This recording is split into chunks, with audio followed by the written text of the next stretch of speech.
Bonjour à toutes et à tous, certainement pour des hommes effectivement qui vont nous suivre. Bienvenue vraiment à cette émission Entre elles, la plateforme d'expression des femmes de Impact Centre Chrétien Paris Centre.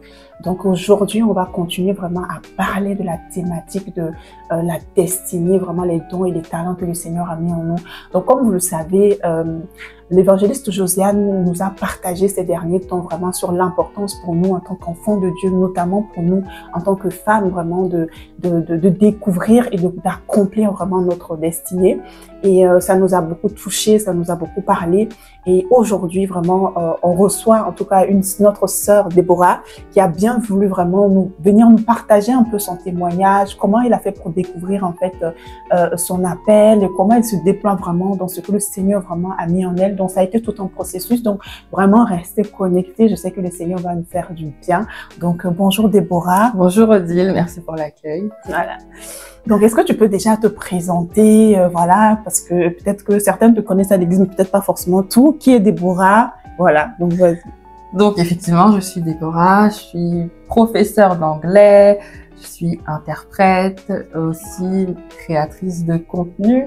J'ai un podcast intitulé La clinique des cœurs brisés et je fais des vidéos qu'on pourrait assimiler à du développement personnel si on doit employer des termes séculiers.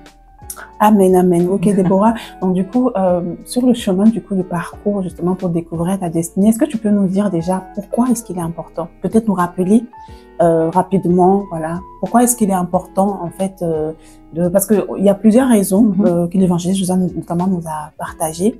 Mais toi, qu'est-ce qui a fait écho en toi, justement, et que, voilà, j'aimerais...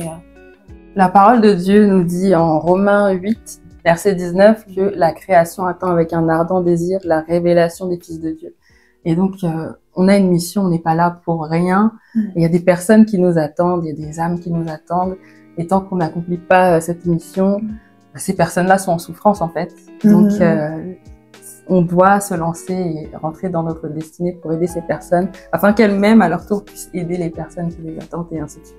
Amen, amen, amen. Donc, gloire à Dieu. Et maintenant, est-ce que tu peux nous parler un peu, parce que en t'écoutant, donc tu as plusieurs casquettes. Ouais. Tu es prof d'anglais indépendant, tu es interprète, tu fais des podcasts et tout ça. J'aimerais juste te poser la question, comment tu as fait en fait pour découvrir en fait ton appel, voilà, quel est le parcours en fait que tu as eu en fait à voilà. Alors, j'ai commencé par l'enseignement. C'est par l'enseignement que j'ai découvert, que je me suis découverte moi. Déjà, je suis rentrée dans l'enseignement par pragmatisme. À la base, je voulais être styliste, donc rien à voir, mais c'est un choix que j'ai fait de façon pragmatique par rapport à mon milieu social. Donc, il faut pas faire ce genre de choix. Pas pour cette raison-là, mais c'était le Seigneur qui avait prévu que ça se passe comme ça. Et en étant enseignante, donc prof d'anglais, je me suis vite aperçue que c'était pas vraiment l'anglais qui m'intéressait le plus, mais c'était de voir des enfants, des ados, les observer leurs attitudes, écouter ce qu'ils avaient à me dire. En fait, quand t'es prof, souvent, donc t'as des élèves qui restent à la fin de l'heure et qui te racontent leur vie, ils disent ouais, ce week-end j'étais avec mon papa, j'ai fait ci, j'ai fait ça. Ou parfois, t'en as qui n'écoutent pas, mais qui sont en train de faire autre chose. Et quand tu observes ce qu'ils sont en train de faire, en fait, tu te dis, mais attends, il a pris ses stylos, il a sorti tout ce qu'il y avait dans sa trousse et il a fait une construction comme ça, mais comment il a fait ça? Et là, tu te dis, ok, bon, c'est peut-être pas l'anglais qui l'intéresse, mais lui, il a peut-être un avenir d'ingénieur ou un avenir dans la construction ou des choses comme ça. Ou les élèves qui aiment bien dessiner, et tu te dis, mais il a un talent, waouh, en fait. Et donc, c'est quelque chose que j'aime discerner, que j'aime distinguer, et pour pouvoir conseiller les gens à rentrer dans leur destinée. Ok, donc en fait, si je comprends bien, en fait, comment tu résumerais en fait ton appel concrètement? Voilà. Comment je résumerais mon appel? C'est, je le résume à ma passion, disons. Donc, c'est vraiment aider les personnes à rentrer dans leur destinée. Et pour ça, ça nécessite d'être restauré dans son âme. Et c'est ce que j'ai expérimenté dans mon propre témoignage. Parce que certes, j'avais compris dans le séculier pourquoi j'avais choisi, le Seigneur avait permis que je choisisse cette voie-là, mais j'avais du mal à faire le lien avec l'aspect ministère. D'accord. Et c'est au moment de ma propre restauration que j'ai compris ma place et que je me suis dit, en fait, puisque le Seigneur a fait ça avec moi, comme on est là pour sauver, je me suis dit, en fait, il faut que j'aide d'autres personnes à être restaurées pour qu'elles puissent rentrer dans leur destinée. Et c'est comme ça que j'ai mêlé mes appétences dans le séculier et ce que j'aime faire dans le spirituel pour le Seigneur. Amen, amen, d'accord. Donc, en fait, pour résumer, hein, vraiment donc, aujourd'hui, Déborah, en fait, elle a vraiment cette grâce-là, en fait, de pouvoir, de l'écoute, de l'exhortation, qui est d'ailleurs un des dons, vraiment, de la parole de Dieu, un des dons du Saint-Esprit, vraiment l'exhortation. En fait, elle a vraiment cette capacité, en fait, d'écouter.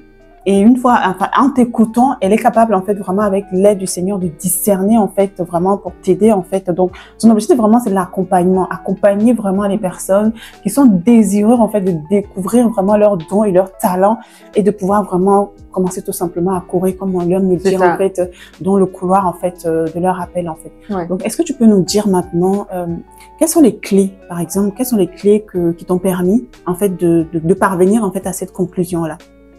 Alors, l'une des clés, ça a été bon, déjà lister. En fait, à l'époque, avant que je revienne au Seigneur, j'étais beaucoup dans les formations de développement personnel. Et donc, dans ces formations, où nous apprenait à lister nos dons, nos talents, nos appétences naturelles et à écouter ce que les gens disent de nous, que ce soit en bien comme en mal, mais surtout en bien. Et ce qui revenait souvent dans ce qu'on me disait, même au niveau du professionnel, quand on avait des inspections académiques, la première qualité qu'on me donnait, c'était la bienveillance et la capacité d'écoute. Et effectivement, à l'époque, j'étais vraiment extrêmement timide et introvertie, donc je passais beaucoup de temps à écouter les autres. Et après, sur la base de ce que j'avais écouté, je pouvais donner des conseils très pragmatiques. Ouais. À l'époque, parfois, ça peut vraiment manquer de sagesse et c'était très dur, mais c'était pragmatique et on aimait mon côté pragmatique. Après, il y a aussi le fait j'ai observé les choses dans lesquelles je ne bougeais pas, en fait. Les choses qui étaient pour moi fondamentales. Peu importe la saison dans laquelle j'étais dans ma vie, peu importe les hauts et les bas, j'ai remarqué qu'il y avait une chose sur laquelle je ne bougeais pas, c'était... Bon, à l'époque, j'aurais dit mes rêves. Avant de retourner au Seigneur, j'appelais ça mes rêves, ma voix.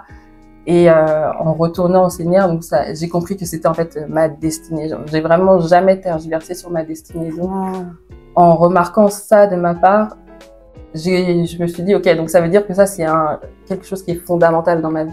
Donc je vous encourage, vous qui nous écoutez, à essayer d'observer ce qui semble fondamental dans votre vie. Qu'est-ce qui ne bouge jamais, peu importe que vous soyez déprimé, que vous soyez dans la joie, quelles sont les constantes que vous arrivez à toujours dont vous ne vous éloignez jamais. En fait. Amen, amen. Oui, donc du coup en fait ce que tu dis c'est vraiment de déjà, tu écoutais déjà de l'observation, voilà, de ce que le retour en fait que les gens te faisaient. Ouais. Ça t'a permis en fait d'avoir en fait de recevoir en fait ces critiques. Souvent elles sont positives ou souvent elles sont pas forcément positives aussi, mais tu prenais tout et tu as fait un assemblage de tout ça. Ouais. Ensuite, tu as fait le bilan de tes points forts, de tes points faibles également, de ce que tu aimais faire en fait naturellement. Ouais. Et ce qui n'a jamais vraiment bougé, je pense que ce qui était vraiment capital pour toi, c'est vraiment cette conviction en fait que tu avais dans ton cœur depuis toujours, qui que avant que tu étais dans le monde ou même quand maintenant tu es dans le Seigneur, en fait ça n'a pas bougé en fait. Ce battement de cœur là en fait, il est toujours resté en fait. Et donc en fait ça a encore plus, je vais dire, un peu plus de sens dans le Seigneur, on va dire ça comme ça, en fait, quand le Seigneur t'a fait passer, en fait, par tout ce processus, en fait, de restauration, en fait, de là. Maintenant, j'aimerais juste savoir, à quel moment le Seigneur, il intervient?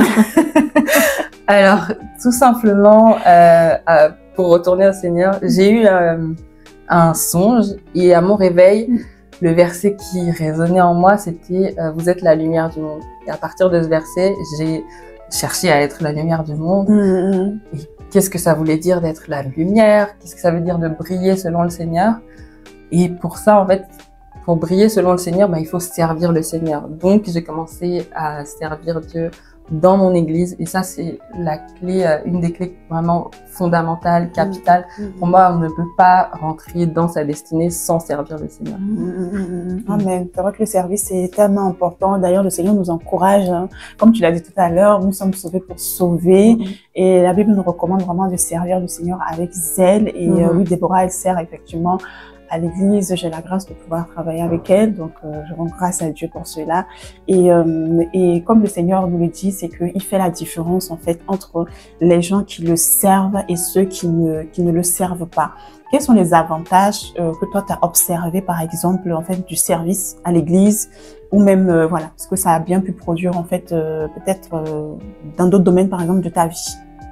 Alors, je vais parler d'abord des avantages vraiment pragmatiques. C'est que quand on sert à l'église, ben, on sert là où il y a des besoins. Même si parfois on va dire, oui, moi je préférerais servir à tel endroit. Même dans ce département-là, en fait, on va faire ce qu'il y a à faire. Donc, on touche à tout. Et donc, je veux encourager une personne qui tâtonne à ne pas se décourager, à continuer à toucher à tout, à toucher à un maximum de domaines, parce que c'est de ce tâtonnement-là que va ressortir ce que vous aimez, ce que vous n'aimez pas, ce que vous savez faire et que vous ne soupçonniez même pas, en fait. Voilà, des choses comme ça. Après, bah, tout simplement, j'ai été amenée comme ça à devoir interpréter à l'église. Et c'est quelque chose que maintenant je fais dans le séculier, alors que c'était pas du tout prévu dans ma to-do. C'était vraiment pas prévu d'interpréter, vraiment.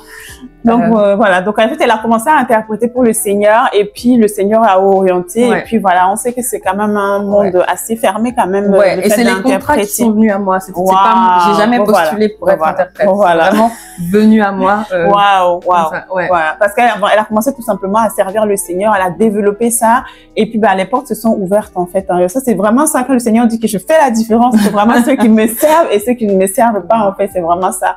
Et en fait il y a vraiment quelque chose que tu as dit également qui a attiré particulièrement mon attention, c'est-à-dire en fait que dans le service en fait tu as eu à côtoyer beaucoup de personnes et en fait bah ça, le Seigneur il travaille aussi notre caractère, c'est-à-dire le fait de se confronter avec des frères et des sœurs. Je sais que tout à l'heure quand on discutait avant de passer à la caméra, tu disais que bah parfois ça peut être dur, parfois ça peut faire mal, parfois ça peut faire piquer, mais en fait c'est justement là en fait où il faut rester parce que c'est là où le Seigneur en fait façonne aussi notre caractère et nous prépare en fait pour pouvoir vraiment être en fait ces instruments en fait qu'il va pouvoir en fait vraiment utiliser en fait. C'est ça. Donc, dans le service, je pense que l'avantage numéro 1, c'est que si tu ne fuis pas, là, il faut pas fuir. Il faut pas fuir. C'est là en fait que tu vas être amené à restaurer ton âme, à restaurer ton cœur, à guérir de certaines blessures, parce que comme tu le fais pour le Seigneur, comme on dit, tu peux pas fuir. T'es là pour le Seigneur, et tant que tu gardes le cap là-dessus, tu vas faire ce qu'il faut pour peu importe que la situation te plaise, que la situation ne plaise pas. On dit que l'église c'est un hôpital et en fait donc il y a toutes sortes de malades. Toi-même tu viens et t'es malade, hein, faut pas croire que t'es en dehors. On est sain, des clous. Non, et donc à force d'être confronté à des personnalités que peut-être dans le séculier, dans le monde, tu t'en serais peut-être distancé, mais là en fait on s'appelle entre nous, on s'appelle frères et sœurs, donc il faut donner un sens à ce mot de frère et sœur. Donc puisque t'es mon frère, puisque t'es ma sœur, je ne vais pas te fuir, je vais t'aimer, je vais apprendre à t'aimer, à m'ajuster pour pouvoir continuer à t'aimer, je vais apprendre à être patient, enfin voilà, et c'est comme ça que le Seigneur fait monter à la surface toutes les impuretés dans nos cœurs pour pouvoir les nettoyer, pour nous donner un cœur nouveau en fait. C'est comme ça que j'ai pu, en étant confrontée, en faisant énormément d'erreurs, c'est comme ça que le Seigneur a pu guérir mon cœur. Et une fois que j'ai guéri et que mon cœur a été guéri, j'ai commencé à courir dans le couloir de ma destinée. Je me suis dit, ah d'accord, donc c'était ça la clé finale pour pouvoir rentrer dans le couloir de ma destinée. Et puisque le Seigneur l'a fait avec moi, en fait, pour moi, c'est ma mission de le faire avec lui. Et en fait, pendant que tu es en train de parler, il y a vraiment ce passage en fait de la Bible en fait où le Seigneur nous parle en fait de l'héritier en fait qui demeure enfant, qui a son héritage, mais que tant que il ne grandit pas, en fait, il ne peut pas en fait posséder en fait notre héritage. Et je pense que par rapport à l'appel, la destinée ou les dons et les talents que le Seigneur a déposés en nous, le Seigneur veut faire des choses en fait avec nous, mais il faut aussi notre collaboration en fait. Et ça passe effectivement, comme tu l'as dit en fait, par vraiment la restauration de l'âme. Parce que si tu n'es pas restauré, ça veut dire que tu n'es pas forcément prêt. Et si le Seigneur t'emmène dans le couloir et que tu n'as pas la stature qu'il faut pour supporter en fait la destinée, en fait tu risques d'être perdu en fait. Et la volonté de notre Père, c'est pas de nous perdre, mais vraiment de pouvoir vraiment continuer en fait à nous garder Donc c'est vraiment important. Donc vraiment c'est nous encourager tous vraiment. Parfois dans le service, on est confronté à beaucoup de caractères, parce que c'est normal. Nous venons tous d'horizons différents, avec des éducations différentes. Nous avons des personnalités différentes. Mais quand on sait pourquoi on est là, on sait que c'est pour le Seigneur. Et ben on accepte en fait d'être vraiment qu'il nous transforme en fait, qu'il nous change. Et parfois oui, ça va passer par des difficultés, ça va passer par des temps de frottement. Mais c'est aussi là où le Seigneur travaille en fait notre caractère. J'aime bien en fait, je pense que c'est l'un de nos pères qui aime dire en fait que le pasteur Serge d'ailleurs qui aime le dire en fait que Dieu pour t'emmener quelque part il ne te donnera pas en fait la destination. Il te dira pas le parcours. Oui, Il te donne la destination, mais le parcours, tu ne sais pas forcément par quoi. Donc, l'importance, comme tu l'as dit, en fait, de ne pas fuir, en fait, mais de faire confiance au Seigneur. Parce que dans ce service-là, elle a développé, non seulement, elle a restauré son âme, le Seigneur a restauré son âme, mais en plus de ça, elle a développé beaucoup d'autres talents dont elle s'imaginait pas, comme l'interprète, par exemple, aujourd'hui, elle continue de le faire dans la maison du Seigneur, mais aujourd'hui, voilà, c'est plutôt une bénédiction même dans le monde séculier en fait.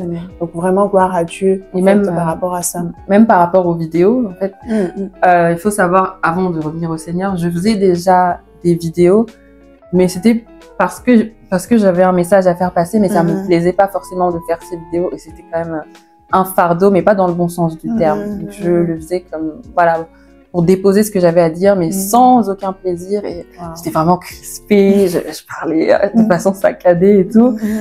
Et moi qui aime me maquiller, qui aime m'habiller et tout, même pour faire mes vidéos, c'était pas un plaisir de me maquiller pour faire mes vidéos, c'était pas un plaisir de choisir une tenue pour faire mes vidéos. Et en fait, dans le service, donc on avait des ateliers à l'époque, tous les lundis, et on devait faire des roulements. On était obligé de tout y passer. Donc, bah, forcément, il y a des moments où c'était mon tour. Et petit à petit, j'ai été de plus en plus à l'aise devant la caméra. Et maintenant que je suis amenée à faire des vidéos qui édifient le Seigneur et qui vous édifient, j'espère. Comme c'est pour le Seigneur, déjà, je vise une certaine excellence. Amen. Et je prends totalement plaisir à le faire. Tout est un plaisir. Le fait de chercher ce que je vais à dire, d'interroger le Saint-Esprit, que ce soit pour les textes que je vais dire, que ce soit pour porter la bonne tenue, que ce soit pour porter le bon maquillage, tout est un plaisir. Et vraiment, j'ai l'impression de courir et que plus rien ne me retient. Amen, voilà. C'est plus un fardeau, en fait. C'est devenu un plaisir, en fait. Donc voilà. Donc quand tu fais les choses maintenant par plaisir, tu sais que voilà, là je suis vraiment en train de faire parce qu'en fait tu es porté en fait par une grâce. Exactement. Et quand le Seigneur dit prenez mon joug, il est léger, bah c'est ça en fait, c'est léger. Donc la gloire à Dieu. Et en fait donc vraiment allez-y et puis si vous ne savez pas dans quel couloir où est-ce que le Seigneur vous appelle, bah comme elle a dit Déborah, il faut tout simplement servir là où il y a le besoin, parce que en servant, le Seigneur va faire ressortir vos dons, vos talents, vos capacités et tout ça, et vous allez pouvoir vraiment être vraiment cette bénédiction-là vraiment pour d'autres personnes. Ok, maintenant, donc Déborah, comment est-ce que tu sais que, voilà, comment tu te sens, comment est-ce que tu es sûre maintenant que tu es vraiment là où le Seigneur t'appelle en fait? Alors, déjà, comme j'ai dit, le fait que ça y est, je sens que plus rien ne me retient, ça c'est la première chose qui m'a donné cette certitude, cette conviction même. Ensuite, les retours que je reçois. Amen. Les retours que je reçois, les témoignages que je reçois, là je sens, ok, t'es utile, mais comme le Seigneur t'attend, tu commences à transformer des vies selon la parole de Dieu, pas selon la sagesse du monde, mais selon la sagesse de Dieu. Amen. Et je commence à avoir des situations qui se débloquent. Waouh. Que ce soit en fait, beaucoup de connexions, divines qui se font là où je soupirais pour, par exemple, avoir des associés dans les affaires et tout. Maintenant, c'est les choses qui viennent à moi, c'est plus moi. En fait, c'est la bénédiction qui te poursuit, en fait, c'est ça. Au lieu de moi courir après la bénédiction, c'est ça. Waouh! Ouais. En tout cas, le Seigneur a dit qu'il leur donne à la bénédiction de pourchasser ceux qui le servent. Donc voilà. Donc, comme vous avez entendu, elle a parlé de, ça n'est plus un fardeau de servir le Seigneur, parce qu'elle est en train de faire, elle est là où le Seigneur, en fait, l'appelle, en fait, à faire. Des situations se débloquent dans sa vie, des choses peut-être qu'elle a prié depuis des années, ça ne débloquait pas. Dès l'instant où elle a commencé en fait à opérer dans le couloir de sa destinée, le Seigneur a commencé à ouvrir les portes. Là où c'est elle qui cherchait les connexions, en fait ce sont les connexions qui sont en train de la pourchasser. Donc ça, ce sont vraiment les avantages vraiment d'être vraiment là où le Seigneur, en fait, nous appelle, en fait. Donc, vraiment, je ne peux que dire gloire à Dieu, tout simplement. Et ben, une dernière question. Une sœur, peut-être, nous écoute et se dit, bon, ok, oui, j'ai bien entendu, Déborah, ton témoignage et ton parcours, mais pour moi, c'est toujours flou, je sais pas, et tout ça. Bon, voilà, quel conseil est-ce que tu donnerais? Et aussi, est-ce que les personnes peuvent, par exemple, venir te voir? Parce que c'est quand même une grâce que le Seigneur a déposée en toi. Voilà, est-ce qu'il y a peut-être une structure, ou peut-être pas encore, peut-être cette information? Voilà, comment est-ce qu'on peut, voilà, pouvoir... Alors, il n'y a pas spécialement de structure, mais n'hésitez pas à venir, à poser des questions, à envoyer des mails, et avec plaisir, je prendrai le temps. En fait, quand on fait quelque chose par passion, ça se fait naturellement. Mais si vous venez, vous me posez des questions, vous m'exposez votre cas, naturellement, je vais commencer à vous poser les questions pour vous aider à vous orienter. Donc, n'hésitez vraiment pas à venir me voir pour ça. Ensuite, si j'ai envie de donner 2 conseils pragmatiques. Il y en a un qui sera peut-être décevant pour vous, mais pour le premier conseil que j'ai envie de donner, c'est continue à tâtonner. Continue à tâtonner parce que c'est en tâtonnant qu'on trouve le chemin, donc, à travers le service notamment. Et la deuxième chose, là pour le coup c'est vraiment très pragmatique, c'est quelque chose qui m'a beaucoup aidé, c'est de faire l'école de la productivité, donc Productive Life du pasteur Juliana Hondo. Franchement, c'est un investissement à vie.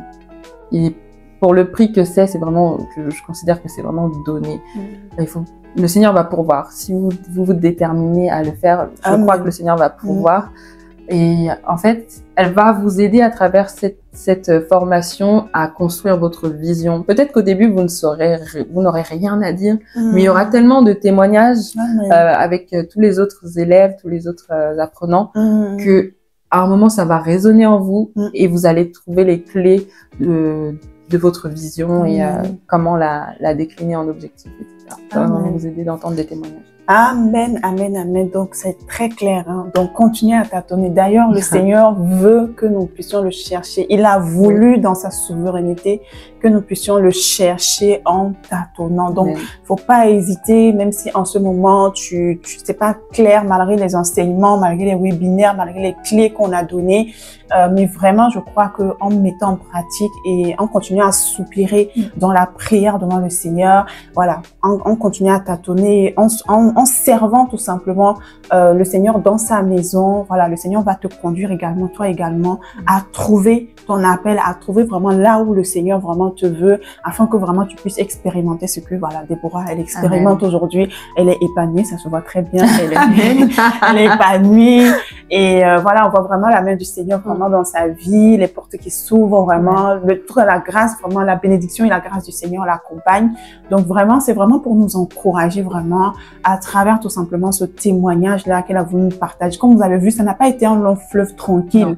Elle est passée par des hauts et des bas, mais vraiment, voilà, elle n'a jamais lâché, elle n'a jamais baissé les bras, elle a continué et le Seigneur a fait grâce. Et aujourd'hui, voilà, elle est en train tout simplement de courir dans sa destinée, dans le couloir dans laquelle, et celle vraiment, c'est une noble destinée, j'ai envie de dire, que d'aider les personnes, d'être à l'écoute, de savoir écouter et de pouvoir tout simplement en écoutant détecter en fait les dons et les talents d'une personne et de pouvoir orienter la personne et surtout de faire comprendre aux gens que il faut passer également par la restauration de l'âme. Je trouve que c'est très noble. En tout cas, nous bénissons vraiment le Seigneur tout simplement et merci encore Déborah pour ce moment. Ça a été un très grand plaisir, en tout cas pour moi, de t'accueillir et puis de pouvoir faire cette interview avec toi. Donc, en tout cas, j'espère que vous avez été bénis vraiment par cet enseignement-là et que ça va vraiment vous fortifier. Amen. Le Seigneur a dit plus jamais invisible. Amen. Il a dit plus jamais invisible. Donc, nous devons vraiment nous lever parce que le Seigneur a déposé quelque chose en chacune de nous, Même si en ce moment, c'est encore le tohu-bohu, mais il y a quelque chose que le Seigneur a placé dans chacun de ses enfants, dans chacune de ses filles. Donc, toi, ma sœur qui m'écoute, le Seigneur a déposé assurément quelque chose en toi. Et je sais que en activant ces clés-là, le Seigneur va le faire en fait, il va vraiment le faire pour sa gloire. Donc voilà, c'est la fin tout simplement de cette émission. En tout cas, merci encore à Déborah. Merci Odile. Merci à toutes voilà, et à tous et voilà. de nous avoir écoutés. Voilà, exactement. Et puis nous vous disons à très bientôt dans notre émission Entre elles pour d'autres témoignages, d'autres partages, d'autres exhortations. Vraiment que Dieu vous bénisse.